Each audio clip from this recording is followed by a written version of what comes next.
പൈലറ്റായി കഴിഞ്ഞാൽ placement guarantee ഉണ്ടോ? Pilot job എന്ന് പറയുമ്പോൾ 3 തരത്തിലുള്ള ജോബുകളാണ് നമുക്കുള്ളത്.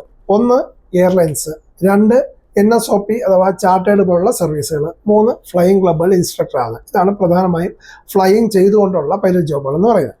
അപ്പോൾ ഇതിൽ മിക്കവാറും നല്ല എക്സ്പീരിയൻസ്ഡ് ആയിട്ടുള്ള പൈലറ്റ് പോലുള്ള സ്ഥാപനങ്ങളെ വെച്ച് നോക്കുമ്പോഴേക്കും നമുക്ക് പല ഫ്ലൈയിങ് ക്ലബ്ബുകളുമായിട്ടും അത്തരത്തിലുള്ള ഒരു ബന്ധം ഉണ്ടാവും. സ്വാഭാവികം കുട്ടികളെ ഫ്ലൈയിങ് ക്ലബ്ബുകളിൽ ഇൻസ്ട്രക്ടറായി ഒക്കെ നിയമിക്കാൻ നമുക്ക് സഹായിക്കാൻ സാധിക്കും.